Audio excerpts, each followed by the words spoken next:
Carl, thanks very much. Welcome to the Halftime Report. I'm Scott Wapner. Front and center this hour, the state of the AI trade. More big moves to tell you about today. Not all of them are up. We will discuss with the investment committee. Joining me for the hour today, Josh Brown, Bryn Talkington, Bill Baruch, Brian Belsky. Everybody's here at Post 9. We're happy about that. We'll check the markets today. We are green across the board. ADP was weak. ISM services beat. Yields are lower. Gold's at a new record yet again, and that is the backdrop. But we're focusing on these continued big moves for some of these tech names. Amazon is the one today, along with Meta. Amazon's going to ramp its data center build for Anthropic. Meta's up 17, 18 bucks. At least it was. I mean, these are the kind of moves that you don't generally see. Following Alphabet yesterday, that was extraordinary in its own right. Brian Belsky, it's good to have you, man. Hey, thanks for having us. Great to see you. What's a make of the kind of moves that we're seeing? Fundamentally based? I mean, makes sense to you? I'm not saying it doesn't. I'm just curious your thoughts. Near-term fundamentally based? Probably not. Longer term, yes, Scott. I mean, one of the things we've been talking about through this year, and we've had these massive moves on a stock-by-stock basis. Remember last time we talked about how Apple was just a juggernaut in August, right? People were selling Apple early, and Apple and these big Mag 7 stocks because of the liquidity side. I think investors that have missed the move, they go into these big liquidity names one at a time. And then the whole Google overreaction in the spring.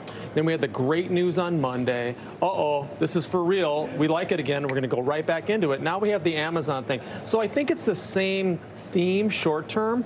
Longer term, fundamentally, these names are still, in our view, exquisite, tactical, and longer term secular names to own. But on a near term basis, we do believe that it's based on liquidity and these big names that you can get into and out of quickly. Yeah. Bryn, it's great to have you here in person. Welcome to New York. What do you think? What do you think about this trade that you're right in the middle of with everybody else? Yeah. I think that you spend more right now and your stock goes higher. I think there was concern that Amazon was not spending enough. They weren't buying enough of NVIDIA chips. They were focused too much on their own chips and not spending enough. And they come out to say they're going to, work with Anthropic to build more data centers. And so I think you build more, you spend more. These specific stocks will then go higher until they don't, right? And so I think these cap-light companies, and not that Amazon's ever been cap-light, they've always been CapEx, but these cap-light companies in general that have turned into very heavy CapEx companies, the market will reward them until it doesn't, but that doesn't seem to be any time that's going to turn. Well, they're in the spotlight, these companies and these CEOs. We just showed you video of Tim Cook arriving at the White House just a little while ago. We can rack that back and show it to you again because the president is hosting tech CEOs. It's the first event in what was the Rose Garden, renovated, of course. But there's Tim Cook arriving for what's an evening event. So he's got many hours to kill. And who knows what he's going to do inside the White House. But it's interesting that he is there this early. Zuckerberg, Bill Gates, Sam Altman, Sergey Brin, Sundar Pichai, Safra Katz, Malhotra, Satya Nadella. It is a who's who of tech CEOs at the White House, Josh, where this just remains the game to play in this market. Yeah, I think what's very obviously about to happen is a discussion about the importance of the United States leading in AI. And all of these companies have a lot at stake, obviously. And the case that they'll make is the more we strangle this thing in the crib, the more likely it is that we'll end up looking like Europe did after the first rise of the original dot-com companies. They were not big fans of large, sprawling enterprises that get into different verticals and use their oligopolistic position to increase users, increase revenue, increase profits. And as a result, there are no Mag 7s based in Europe. There's nothing that even comes close. There aren't even pretenders. And I think that's probably in the back of everyone's mind. How do we make sure that in this Web 3.0 world, or whatever we're calling it, the interesting thing is, it's not just going to be the incumbents. So you have players like OpenAI and Anthropic and others. And it's still too early to know what will shake out. But the one thing we know for sure, this is going to be a scale business. Like, there's no way around it. This is not going to be a business where one niche player is really good at one type of AI and can survive. They're all going to be competing with each other relentlessly. And in the end, the more devices you have your software on, the more users you can derive your algorithms information from, the more powerful your service will end up being, which is why you see the heads of the largest companies paying this much attention to the political aspect of it. One thing on Amazon very quickly, if you guys don't mind just throwing up a one-year chart or whatever, we had a gap fill as of today. So basically you had the end of July company reported earnings. You could see that huge downdraft. People said, oh no, this wasn't a good quarter for Amazon. Bounced right off that 200-day moving average at about 212 to 215 in that area. Almost textbook. Now you're back to those highs. If we can take out the pre-earnings high, I think this stock can get to new territory where it's never been before. I'm talking 250 to 275. This is one of my highest conviction positions for this year. Hasn't been great so far, but I think the best is yet to come. All right, we'll get back to the conversation in a moment. I want to move off of this topic because I don't want to debate interest rates. I want to discuss sort of the moment these stocks that are moving, what you think about it. Yeah, I think there's three things. An AI arms race, Brent dived into that a little bit. And then the other thing, too, is if you look back, a lot of investors were uncomfortable with high valuations. It's like a frog in boiling water right now. Everybody's very comfortable with the higher valuations. Not only higher valuations, but they've grown into them. I mean, Amazon is actually at a 26 forward right now, where its long-run average is just shy under 31. We really like Amazon, and I'm looking at the same levels Josh is looking at, potentially breaking out above that earnings. And that range that we saw at post-earnings fallout gives you the 250 to 275 breakout. I think that a lot of these names, people are getting used to that valuation, and they're growing into it, like I said. But thirdly, managers, if they are underperforming the index, which many are, they're going to have to chase, and the Q4 ramp up can be this Mag 7 that leads the way. So these are the names that I think you're going to see a lot of float to, and it's going to drive the index into the end of the year. Well, okay, if that's the case, then why are you trimming NVIDIA and Broadcom? This is really of a positioning move, portfolio positioning wise. This gets us to 8% cash. NVIDIA, we were really just shy under the benchmark. It takes our position to just under 6%, still our largest holding.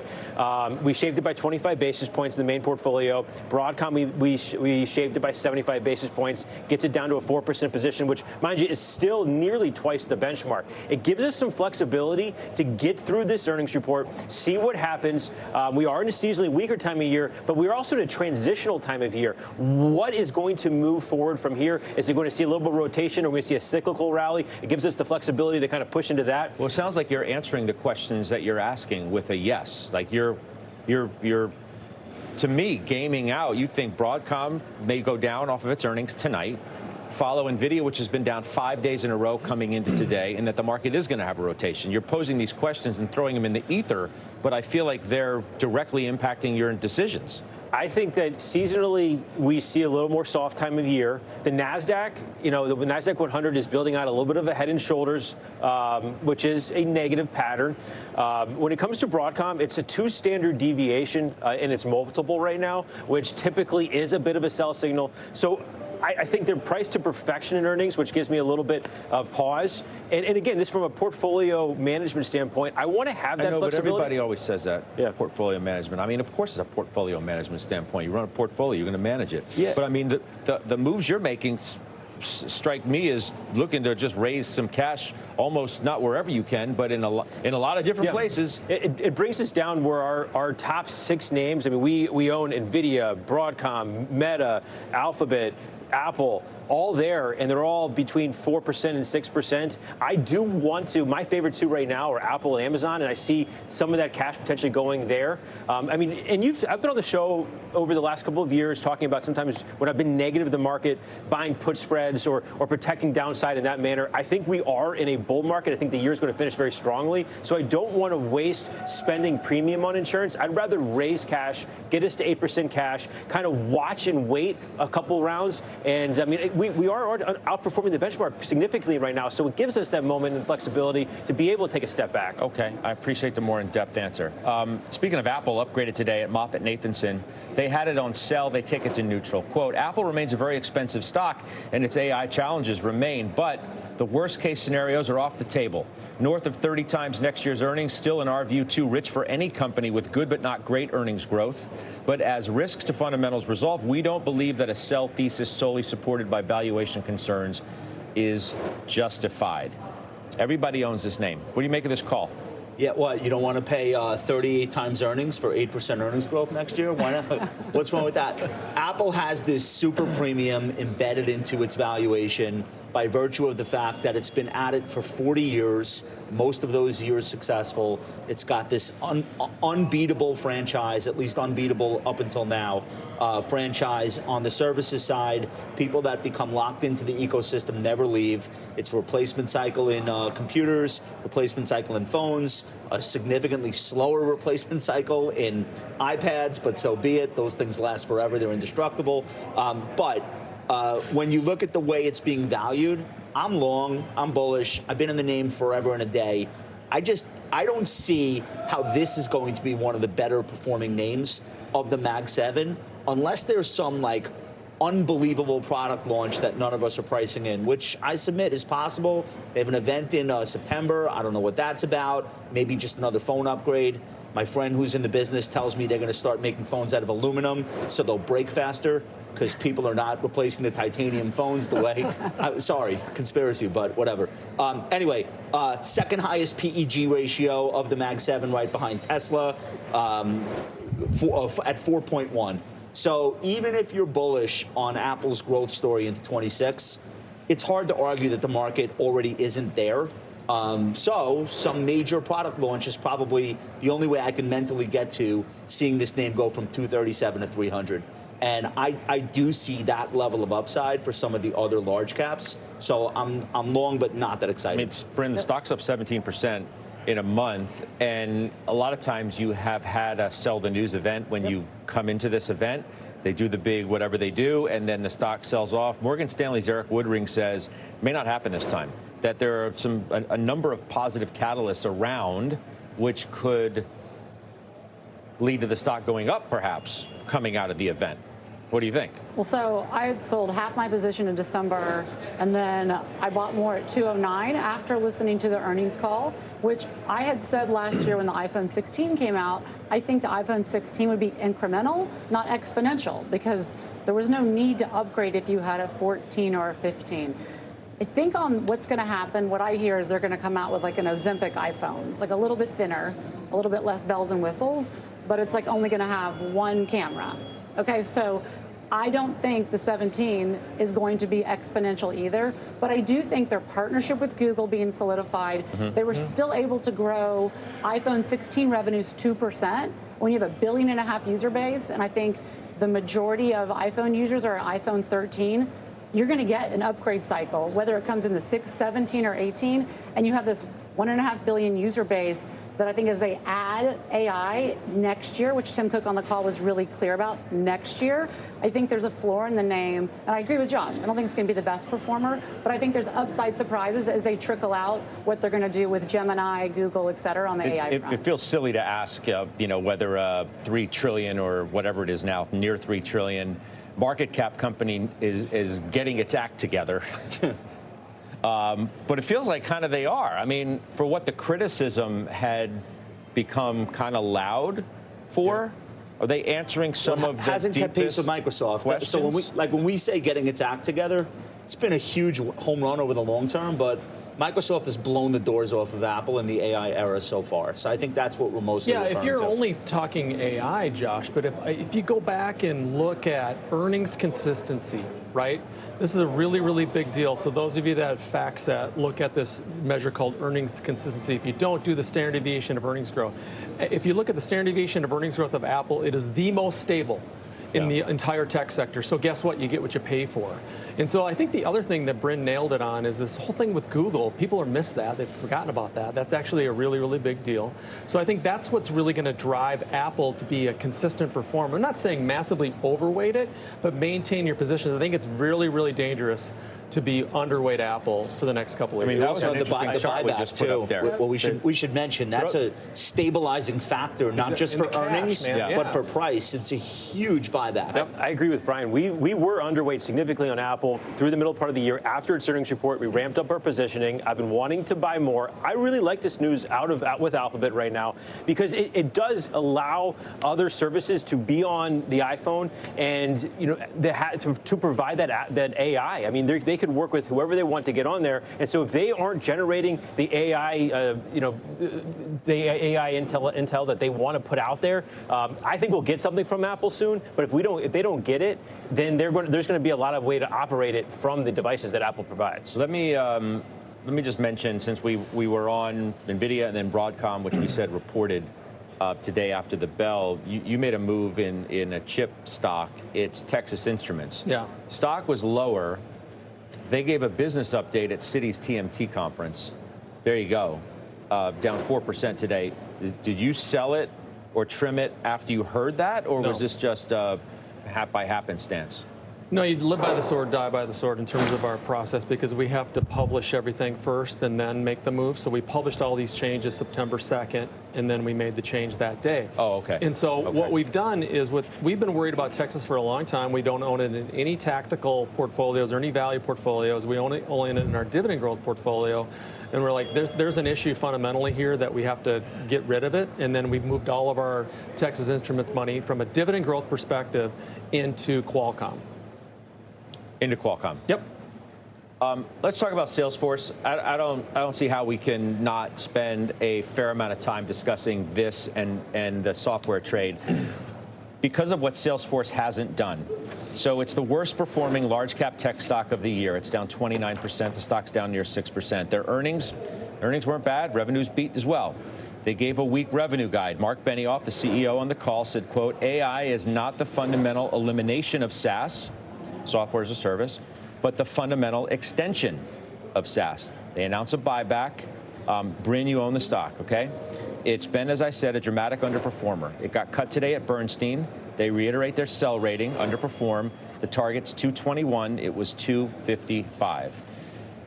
How do you view this in the context of what's really happening with the debate over software and AI? Yeah, so I'm a recent add to this stock. I bought it around 245. And if you listen to the call, which I did, is that when you bottom line it, why do I think the stock is down today? Is because their AI agent force is not monetizing in any way so far. And so versus like a Palantir, when Palantir switched from being purely, I think, government to really reshaping the company and going corporate, you saw just huge ramp up in their earnings and revenue growth. And so we're not seeing that push through right now. How do you know you will? Well, you don't know you will, but where you are seeing is like there is a narrative out there. When I say narrative, they're like SaaS is dead. You cannot compare Salesforce, which if you are Dell or OpenAI or all these companies that have Salesforce, you're not going to take your confidential data and go like plop it into some startup fly-by-night CRM system or LLM. They're able to take your data and then make it much more efficient from an output. So I think it will happen, but it's incremental. It's incremental, right? I disagree. I disagree with this. I think this company, it's a great company. Yeah. I think it's in trouble, and I just want to relay to people why I think it's so much bigger than Salesforce. Look at some of the worst big software companies this year. Look at Team down 30%, CRM down 28%, which we're talking about. Adobe down 24. Asana down 28. They all have in common is they need to sell enterprise licenses to businesses that are starting to get by with fewer workers. There's nothing wrong with Salesforce's products. There's nothing not competitive about what they bring to an organization. We're a customer. The problem is lower headcount in the future. Look at what the jobs number told us today. So I think that is what Wall Street is sniffing out. They're saying, well, let me get this straight. Less workers means less seats. Less seats means less growth. Look at the big, hold on one sec. No. The biggest winners this year are the companies in the opposite direction, the AI enablers and the cybersecurity, which I think is immune to this. Palantir up 100%, the best software name. Oracle up 33, Crowd and Microsoft both up 20. So I think investors are placing bets on the AI enablers, and they're trying to get out of these stocks that require huge headcounts in corporate America. I don't think it's even just about headcount. It's, companies that we're used to using, let's just, for argument's sake, say a Salesforce product. Now many of these businesses are using, products from upstarts, cheaper, different, Maybe No. the market. Well, maybe the market. Well, if you look at what's happened, by the way, not all SaaS companies. I don't think the question is whether AI is killing SaaS, because not all SaaS companies are created equal. Yeah. If you look at a Salesforce and Adobe versus a Snowflake and a MongoDB, for example, just picking those, it's pretty stark. The performance of some versus the performance of others. It's not a across the board, well, SaaS is in trouble. It's just, is the business somewhat being commoditized? Are margins at risk? Are business models being disrupted? Do moats no longer exist? Are revenue streams being threatened? No. What do you mean no? No, well, if you look at, we're talking about Salesforce, Yeah. because like MongoDB and Salesforce have nothing to do with each other. Okay, so it's like they're just in this basket. Just this basket have literally nothing to do with each other. Zero. I'm not comparing them as apples to apples. I'm comparing software companies that are at the right spot within AI and ones who aren't. So and for the reasons the ones are, and then the reasons the ones aren't. What you thought you had a moat around, did Adobe have a moat? Maybe they thought they did. Maybe they don't now. Right. That's why the stock performance is what it was, because AI has disrupted so many different things. And why has AI disrupted Adobe? And already Figma came out. We haven't talked about Figma. Their earnings, they talk about, look, there's, what's it, Canva? You know, the other company like Figma and Adobe. You don't have your data in there. You can easily switch, and you want to say the lowest price with the best output. I'm saying specifically on Salesforce, their margins went up. Okay, like they're 10 consecutive quarters of margin. Their free cash flow is up 13%. They continue to make small acquisitions. They approved a $20 billion buyback, and we'll see if that was a good use of funds, right? Because you never know.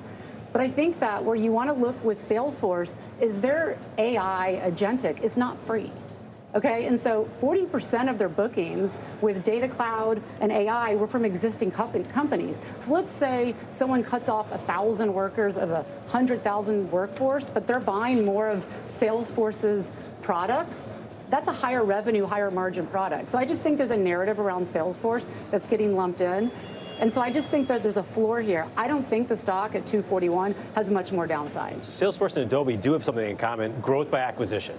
And you know, I think Adobe, to that point, we did own that stock, and I think it was early last year when it was overnight. They put out the AI generation of a picture, and Adobe was down 7% that day. That was the day of reckoning for Adobe. It's really never has looked back. And then from an acquisition standpoint, Figma, that thing fell through. What was the breakup fee? $1 billion that they had to pay there. Mm-hmm. So I think that's where the difference is with a Mongo and a Snowflake. And then you look back at CRM and Adobe. You know, it's more old software that grew by acquisition, and these newer softwares, they're not getting acquired, they're growing on their own. Guys, the elephant in the room is that it's a macro story. Salesforce themselves are bragging about having been able to let go 4,000 customer service employees. This is today. Why are they able to do that? Because their AI turns out to be pretty awesome. So nobody would dispute what you just said. I think you're going to be right, Bryn. They should be able to sell more AI software and products because it's going to enable companies to shed users.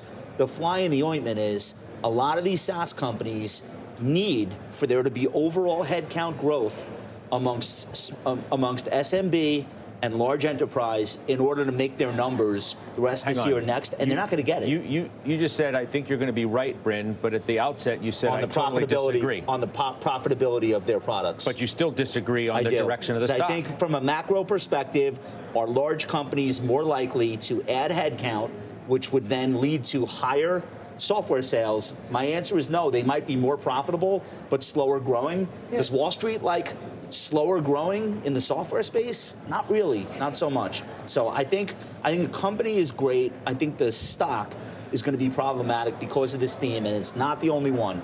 There are lots of other companies facing this issue right now. All right, up next, calls of the day. We have a bold call in the streaming space today. We'll debate that. We do have an update to Josh's best stocks in the market. More moves from Brian Belsky, just to get out of the way, because they are in the software space. You added to cyber. We were just talking about that. Palo Alto and Checkpoint, you bought more. Let's get it out of the way. We love Palo Alto. Love Palo Alto. You remember Palo Alto was involved in buying CyberArk. CyberArk's a name in our mid-cap portfolio. So we took all of our sold CyberArk, put half of it into Palo Alto, and then put half of it into doubling our size in Checkpoint in our SMID. Checkpoint's a little bit cheaper. We missed CrowdStrike. Can't own everything. But during that time frame, we had a full position in Palo Alto. We love that. I mean, if you missed CrowdStrike and you were so upset about it, the stock's 21% down this quarter. Are you giving me an idea? I like that. Okay, so we're ready to you go. need me to give you that idea? Can't own everything, but I mean, I think. How many shares can I put you down for? It'll be on the list for the end of the month. How's that? No, seriously. Like, no, I know. Look at some of the deeper slot. Palo Alto hasn't traded great. I mean, it's down 8% in the quarter versus a Fortinet, which is down 29. A CrowdStrike's down 21. A Zscaler's down 16. Yeah, we've owned Zscaler in the past. We would go back to CrowdStrike for sure, especially given where its contracts are and where its growth is. But it's definitely on our list. But we doubled down on Checkpoint because it's cheaper. Okay. Calls of the day. Disney's certainly one of them. Outperform at Wolf. 139 is the target. They're talking about Disney's U.S. streaming engagement could exceed Netflix's. You want to talk about from the Netflix standpoint, and now you could talk about it from the Disney standpoint. Yeah, I don't know about exceeding Netflix, but I like both stocks. I'm long Netflix. I do not have a position in Disney. Technically, this thing's shaping up. Look, I probably should have bought this after this, not the last earnings report, but the one before that, because getting to profitability is something that only like 3 or 4 streaming companies probably will ever be able to do. And what that does, if you're Disney, is it puts you in a power position unlike anything that Disney has been in for really a really long time. I think largely we used to cry about the succession issues. Nobody cares anymore. Getting to profitability on streaming was so key, given the billions of dollars that were being spent there. Some would say fruitlessly. Well, now we're here, and I think the stock can work so long as that's the case. And I don't think it's a competition with Netflix. I think both are taking traditional chords and cutting them, and it's working in a huge way now. Can you get $139 on Disney? I think we can get 125, 130, but I think the way I know, that's why I asked you 139. That's what the call is. Okay, well, I would love 139, but I think the way to think about these stocks are, you want to straddle this, man. You want to be on this side, you want to be YouTube and Netflix. They're the monsters. They're the winners. They're the huge winners. They're the momentum. They're the fundamentals. Then you got Disney as kind of more your value play that is turning profitable, that has the content and can get it right. So that's the way that we're playing that. But from a positional standpoint, we're way overweight Google and Netflix relative to Disney. Leidos got upgraded today, outperform at RBC. You want that? Yeah, cheap name. It's trading at 12 forward. Grew earnings 22% last quarter. And it gets a lot of revenue from the defense space, but it's starting to see things like healthcare really grow as well. You walk through the airports, you see them, TSA lines. I mean, they got swept away late last year with the government spending crackdown, but they've bounced back really significantly. We like this name a lot. Give me real quick, Justin. I mean, quick. 3M. You still on the stock? Do you still like it? Yes. 177 is the new target at Deutsche. Yes, this is a turnaround. It's not typically my type of stock, but I'm in this with a very low cost basis. Stephanie was here first. Full credit to Ms. Link. But I think this is going to break out again. Stock has been consolidating throughout the course of the entire year. Sellers are being cleaned up. A series of higher lows, which is exactly what you want to see. And here you go. You see resistance about 160. I think she eats right through it like a hot knife through butter. I want to stay long here. All right, Silvana now has the headlines. Josh Brown's best stocks in the market list. You have the spotlight on a name we've talked about because it's been on the list. Why are we doing it again? EA, Electronic Arts, right? This has not been on the list. It was added on August 8th. I don't think I've mentioned it. I don't know. I don't know Did we if you not guys do it? No. I was thinking of somebody else. I was thinking of Joe. I think Joe T owns it. Okay. I don't know if And you if he guys doesn't, know. I don't know what I'm thinking but, video games are a pretty big deal. Let's restart this. Hey, Josh, so this best stocks in the market list on CNBC Pro, your spotlight is on Electronic Arts. It's been on the list, I'm told, since August 6th. That's right, Scott. EA is, all right, I have to give some credit to the lady sitting next to me. Bryn Talkington absolutely slayed with her call on Roblox, and she put up with a lot of pessimism and cynicism throughout the entire time she owned it. Short sellers coming out against it, reports about child safety, like every bearish thing that you could have thrown at Roblox came out. She held it, she rode it. That stock is up 200% or a triple over the last year. What does Roblox do that's so special? They have turned the community into guest developers on the platform. The in-app purchasing, they are the best version of a monetized video game platform that exists. EA looks at that and says, we have a real opportunity here. We have to go bigger. We can't just rely on the Madden franchise and the FIFA franchise, which is like, I don't know, a quarter of their earnings, maybe half their earnings. So they have this new game called Battlefield 6. This is a massive catalyst. On October 10th, they're flying some of the most important gaming influencers, yes, that's a such thing, all over the world, Berlin, London, Hong Kong, Los Angeles, for this huge live launch of the new game.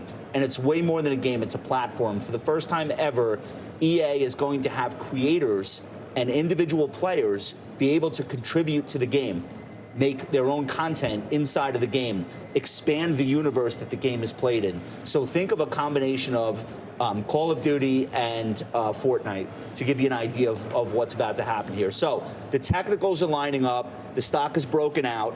I think the next point of resistance is about 175, 180. If the name can break through that level, there are no sellers. I can imagine a scenario where over the next year or two, it just grinds its way up to 200. It's a really well-run company. The negative on this thing has always been its over-reliance on Madden. If Battlefield 6 turns out to be a hit, a sustainable hit, this could be in my view, maybe not the next Roblox percentage-wise, but certainly directionally, people could start thinking about the name in those same terms. I think where Roblox was so unique, it cost just a truckload to create a game. And most games are unsuccessful. Yeah. And so the uniqueness of Roblox is that the developers are creating the game, and if more people go there, then the developers make more money. It's this amazing flywheel. So if EA is able to change the culture of the company, because they spend a truckload of money developing games, but actually try to do a pivot, I think the market could take advantage. But let's see how much of a developer company it is. But I think it's a great call out of a name that's trying to capture some of that lightning. Look at it. Here's the one-year chart. You can see this stock pulled back to prior level of resistance at 160, which is now support. I think for traders, 160 is probably your floor. And then if it breaks below, you can sit it out and wait for it to set back up again. I think investors should stand strong here. It's not terribly expensive, and they're making an all-company-in bet on this platform, and I think it has to work. Final trades. Brian Belsky, what do you got? Raymond James Financial, RJF, great combination of independent channel and company-owned brokers, is a great shop. Bill Baruch. Berkshire, sentiment is shifting. A lot of support at 490. Bryn Talkington with tennis racket in her bag. She's here for the Open. Lots and on our set, and we're happy about that. Thank you. Apollo, they continue to grow fee-related earnings and AUM and high teens. I like it in the 130s. Josh Brown. Amazon, e-commerce is going to be huge. All right, I'll see you on the bell. Hey, I'm George. It's Blue Cloud Trading, and it's Thursday, September 4th. It's 6:07 p.m. As I'm recording this video, the market is closed. So we can do some analysis of the stocks that they talked about on the halftime report, Josh Brown and guests. We're going to look at the markets. You can see here the Dow Jones was up 0.77%, a nice 45-degree uptrend there. The NASDAQ up 0.98% today. S&P 500 was up 0.83%, and the Russell 2000 was up 1.25%. Here's what we're going to cover. We will take a look at the following, folks. We will take a look at the S&P 500. We'll look at the Qs, the Dow, the Russell, the VIX, the Euro stocks. We'll take a look at about 17 stocks and ETFs that were talked about on the halftime report that they discussed, like CrowdStrike, Roblox, 3M, Zscaler. We're going to take a look at some of the Mag 7 stocks, like Tesla, Apple, Meta, NVIDIA, and Broadcom today. Big day for Broadcom, as you'll see in a few moments. It's up quite a bit after hours. The sectors, we got to take a look at some of the strongest sectors as well. We'll run through those very quickly. And then also we've got 3 stocks that I'll cover for our members.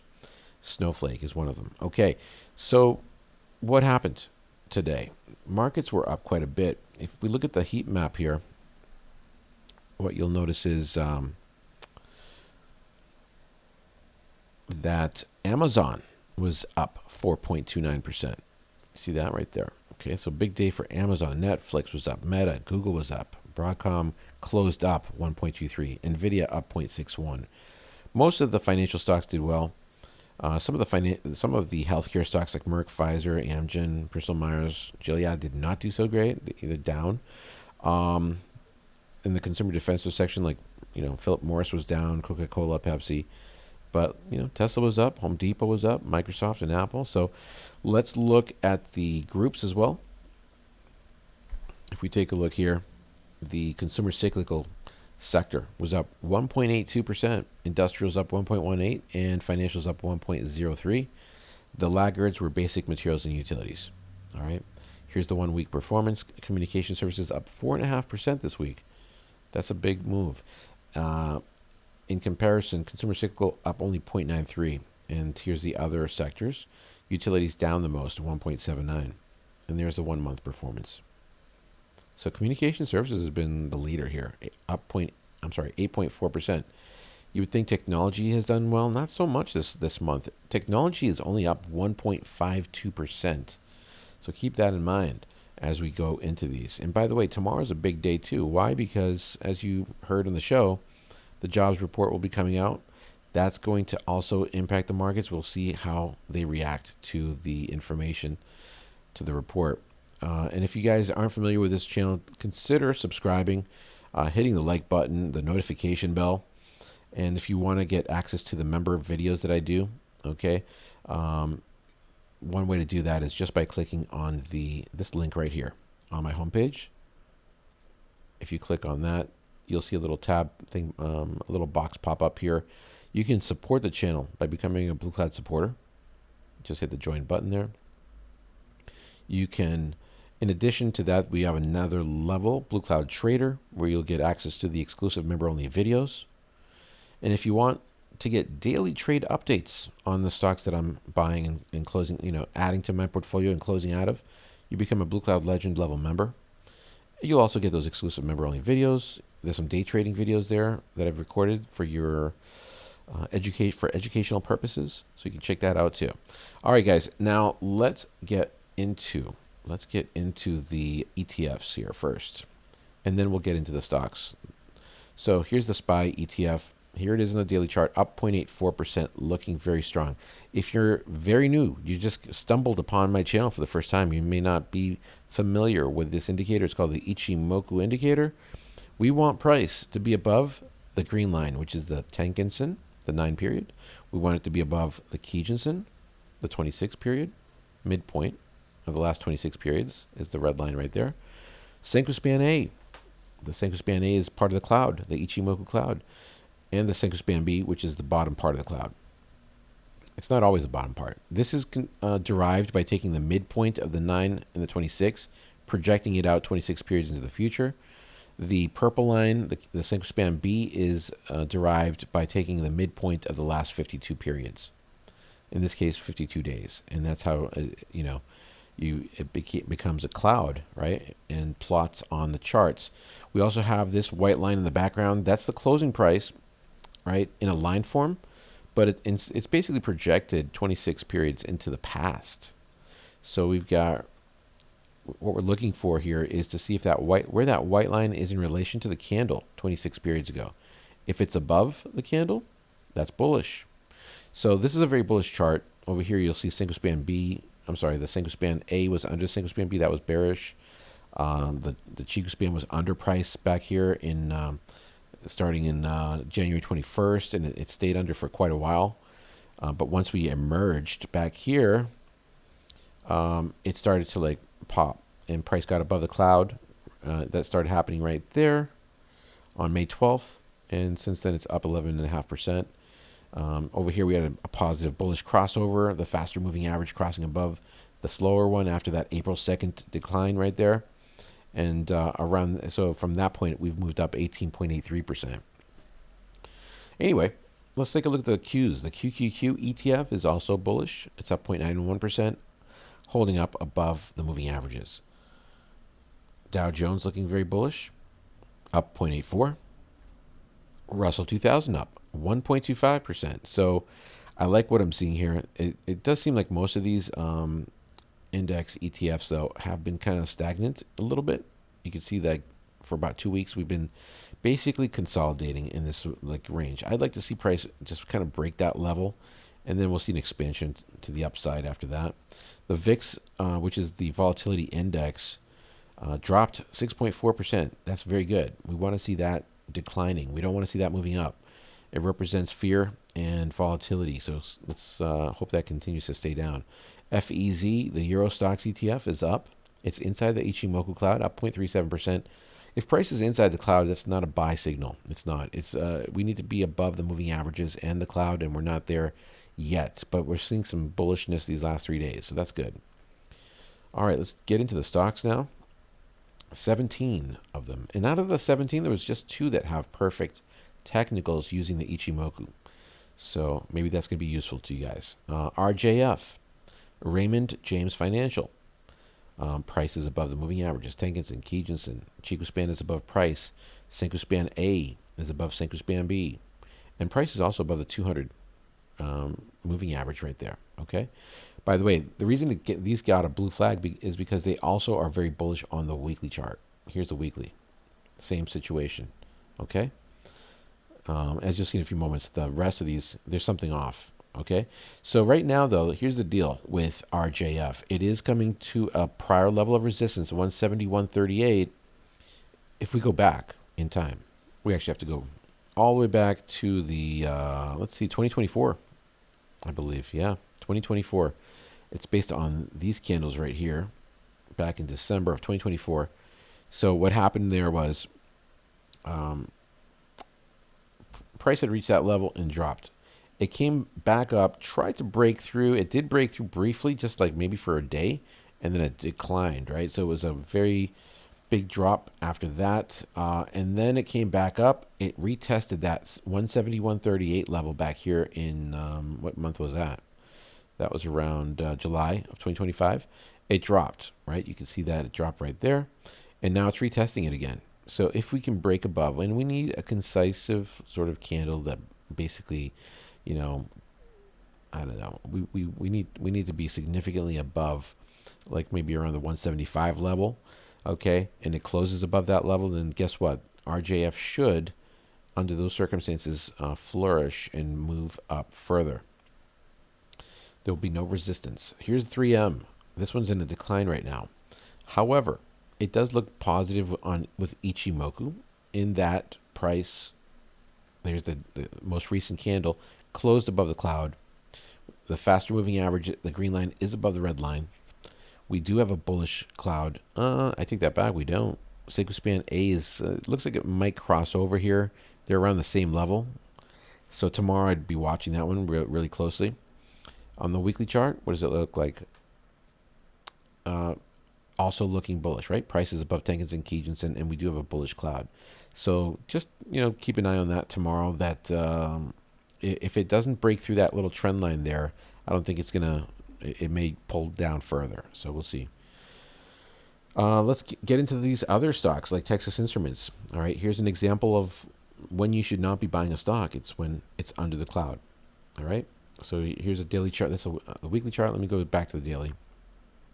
The last time I owned this position was back here. I added the position on July 1st, closed out of it back on July 21st, and it closed under the Tenkan-sen there, and I just made a 5.3% profit. It wasn't a big one, but then I'm kind of glad that I got out because, as you can see, since that point there, it's dropped 13.3%. How about Roblox? On the daily chart, we've got the price closing today down 2.75 under the 26 period, and we also have a bearish crossover, the faster moving average, green line under the red line. So no on Roblox, at least at this time. EA, Electronic Arts, also has pulled back, and it's in between the two moving averages. It seems to like have found a little support right there, so it could pop tomorrow if we get some bullish information, bullish news. But right now, I would hold off on that one. LDOS, same thing. CrowdStrike is under the cloud, so no on that one, even though it is finding some support at that 200. And you might think, oh, this is a great time to be adding a position. Well, we're still in an embedded decline here. So until we can break through some moving averages here in the cloud. I'd stay out of it. It's in a downward, they call this a down channel, like a negative, declining channel. That's not good. Berkshire, on the other hand, has been looking pretty good on the daily chart. It broke through the Ichimoku cloud back here on August 27th, and it's already moved up 2.2%. What about the weekly chart, though? Well, it's not that great, right? We've got still, you've got the Tenkan-sen under the Kijun-sen, so that's why I did not get a blue flag. So I'd hold off on that one too. The cloud itself has a negative twist in the future, as you can see. It's not as bright. It's not a bright future. So let's wait and see what happens with that one. ZS has pulled back. It's under the green line. Okay. A bearish engulfing pattern, but holding up above that 259.61, going back to that candle from February of 2024. Wow. Okay. So we're talking about, a year and a half now. It's coming back to that same level, and it might bounce, but we don't have any confirmation on that. Here's a daily chart under the cloud. Stay out of that one, folks. Checkpoint is also under the cloud, so no on Checkpoint. Palo Alto Networks is under the cloud. Even though it's moved up, it's still finding resistance right there, so no. And notice how effective the cloud is at holding it back right there. So I'd say hold off a little bit longer for that one. Let me see the weekly chart on that too. On the weekly, it looks more bullish. All right, let's keep going. Next one is FIG. Look at this, guys. Down 19.92%. Yikes. That was a big decline today. So I would hold off on that, obviously. Stay out of that. It's a new stock. It became public on July 31st. It spiked up in the beginning for 2 days. All right, we're looking at a daily chart here. This is a daily chart. So it moved up from that open to that high there. It moved up like 69%. And then now it's basically from the opening price there, it's down 36%. So there's a lot of volatility in these types of stocks when they first get introduced into the market and become public. So you want to wait it out a little bit on that. MDB, as you can see here, on the Tenkan-sen, on the Ichimoku on the daily chart, it looks pretty bullish, but it's a little extended up here at these levels. I personally would not be adding a position this far away from the moving averages. All right, we are approximately 20. Wow, 22. That's crazy. It's around, so like the Tenkan-sen, the 9 period right there is around 21.2% away. So that's a big decline if it starts to break down. All right. So yeah, just keep that in mind. Here's a weekly chart. It did have a big move, as you can see here, the prior week, and here it is this week, kind of stalling. It's not really, you don't see it taking off. It's still not a profitable company either. Negative 3.54% profit margin. Oracle is on the weekly chart under the 9 period. That's not good. And on the daily chart, it's inside the cloud, so it's a no-go on Oracle. CRM is also, Salesforce is under the Ichimoku cloud. No on that one. It's still down 4.85%. Disney, inside the Ichimoku cloud, up 1.22%. It's just consolidating. Nothing to do here, in my opinion. Okay. Let's keep going. We've got Ampco Pittsburgh Corporation. That one's in a decline, obviously. Okay. Downward channel. No good. AP. So stay out of AP. All right. And then we'll take a look at some of these Max 7 stocks next. Tesla. All right. It looks good today. Up 1.33%. Recovered, got above the Tenkan-sen. But what about the weekly? Still inside the cloud. So it does not get a blue flag. Apple, on the other hand, did break through, but we do still have a bearish cloud here. Senko Span A is still under Senko Span B on the weekly. On the daily chart, it looks more bullish, obviously. It was up 0.55%. Again, as I've said many times, you want to see, or at least I do, I like to see confirmation on 2 time frames, the weekly and the daily, before I consider a long position. Here's Meta. Okay. we've got a gravestone doji. Do you see that candle right there? Let me show you what that looks like. It's a bearish candle. There it is. After a move up, you get a wick and a flat body. So this is it looks like a tombstone almost, right? So the gravestone doji is a negative. It's a bearish single candle pattern. And after a move up, like I said, I would not be adding a position here based on that. Here's a weekly chart. It's still in the process of actually forming because it is Thursday, right? So Friday we'll know what this candle looks like 100%. Is it going to stay above the Tengen-sen or will it close underneath? That's going to be an important distinction, right? And it's so close to the 9 period. That's why I would not be jumping into Meta here quite yet. NVIDIA on the weekly chart. It is above, still above the Tengen-sen as you can see, but just barely. On the daily chart, we are still under the moving averages. And it looks like we're trying to find some support here on the cloud. Broadcom today had its earnings announcement, September 4th, after hours. So this is where it closed. It closed at 306.10. All right. It was starting to look more and more bullish with price on, let's see, on Tuesday.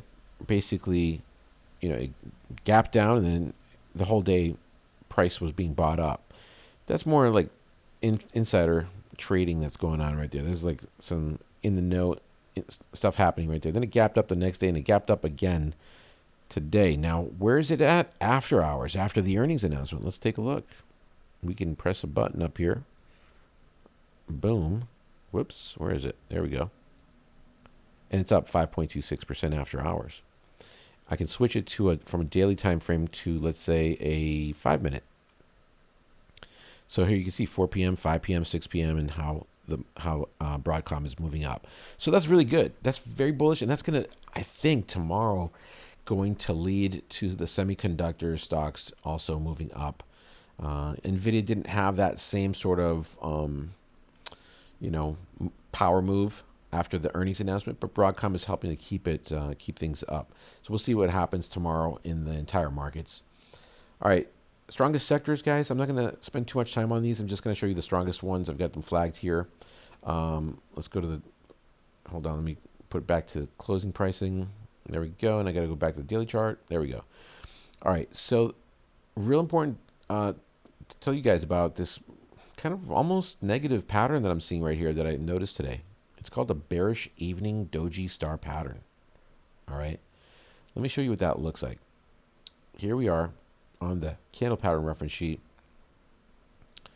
and there it is. It's under the bearish triple candle patterns, and you'll notice it down here, evening doji star.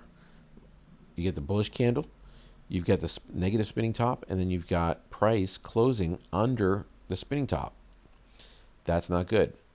So tomorrow, what should you be doing on a candle like this? I'd be watching that low right there, the low of that candle right there. If it gets under, it's up to you to determine when to close your position if you're considering closing a position. Sometimes I like to wait for the actual closing price because it can certainly drop and then move back up. It depends on how much volume is coming in. There'll be a number of elements. If the stock market's doing well, usually gold could potentially have an adverse reaction because it is a defensive play, right? So tomorrow's going to be an interesting day. Let's put it that way. I did close out of one of my gold positions today. That wasn't looking particularly great. But all my other gold positions do look really strong still, all right, for the most part. They're holding up quite well. So that's, and again, you guys can find out what stocks those are by becoming a member. So that's where we're at with gold. Silver did something similar. All right, same situation. The GDXJ did the same thing right here. Okay, and so did copper. Well, copper didn't do that. It just declined down 1.74%. COPX is the ticker symbol for the copper miners ETF. GDX did that as well, the bearish evening doji star candlestick formation. And XLC was up. That's communication services, like I mentioned, one of the strongest sectors. It's off to the races for this because you can see it broke through this consolidation. Remember I was telling you about consolidations. In yesterday's video, I said we broke above that level. Expect it to continue moving up. Guess what? It did. up 0.9% today. So, you know, these are all-time highs for XLC. All right, this is looking pretty good. XHB did pretty good today. Look at this, the daily chart. It actually gapped up and then closed very strong on higher volume than the prior days. Volume up 3.16%. So I like the home builders ETF. Looks good on the weekly too. You can see how we have a bullish engulfing pattern right there. And that pattern looks a little bit like over here. If you go into bullish double candle patterns, you will find it right here. A small red candle followed by a large bullish green candle that engulfs it, right? So that's what we have. I think that this also has potential. Let's go back to the daily charts. Okay, XLY looks pretty good. It needs to get above these. Well, it looks like it did get above that high. Let's see. The high there was 234.51, and this one was 234.53, and we're at 235.16. So that's good. Now these aren't all-time highs. We might find some. Oh, here we go. Let me see. The high right there is 235.85. So let me throw that one in there. I didn't catch that. Let me just add that. So that is 235.85.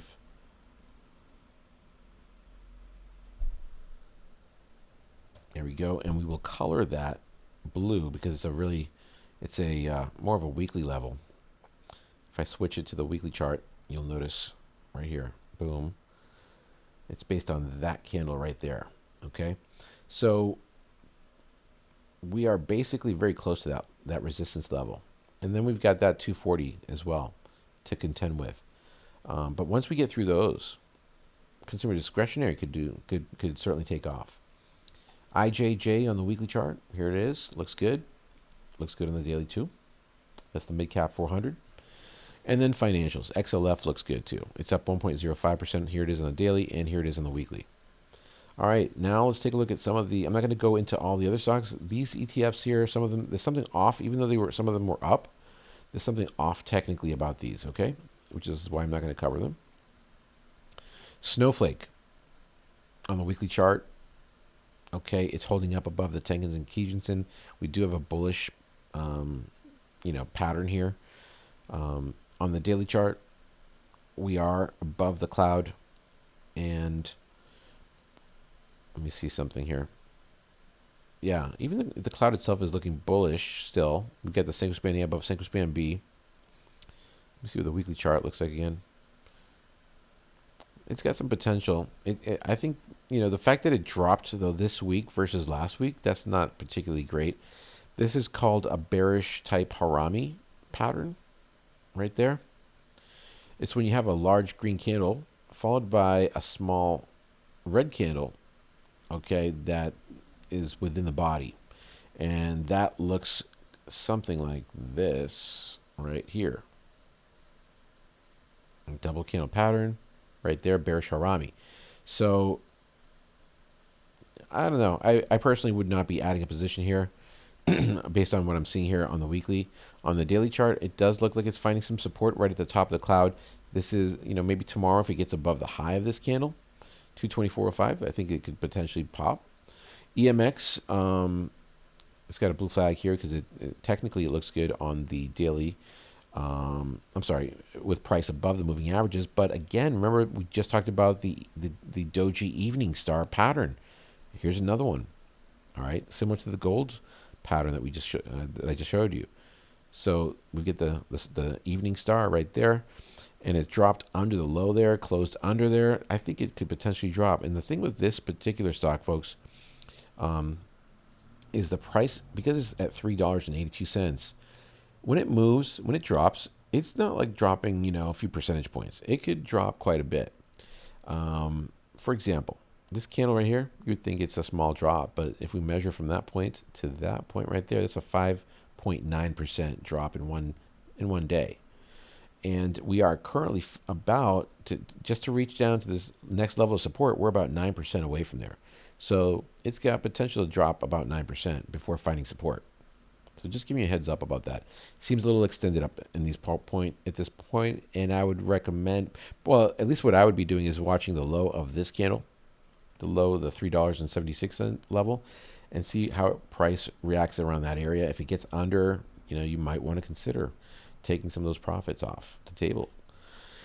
Here's another stock that was requested, Lululemon. Today it closed up 3.81%. Big volume bar today, right? Because of the earnings announcement that was going to come out. But I did check this stock out after hours, and big change here, as you'll notice, as to what happened here. So again, under this scenario, I would never recommend buying a stock that is under the cloud. Okay, here it is in the daily. It's under the cloud. On the weekly chart, it's under the Ichimoku cloud and under the moving averages. So that's not a good reason to add a position. And so, what does it look like after hours, folks? Ooh, not so good. Check it out. Boom, down 12.41%. There's the big candle. That bullish candle turned into a very negative one after the earnings came out. So negative surprise for Lululemon. Not doing good here. And guess what? That's it. That does it for this video. Thank you guys very much for watching. I appreciate all of you. Don't forget to like and subscribe. We are over 22,000 subscribers right now. Crazy. Thanks, and I'll catch you all in the next video.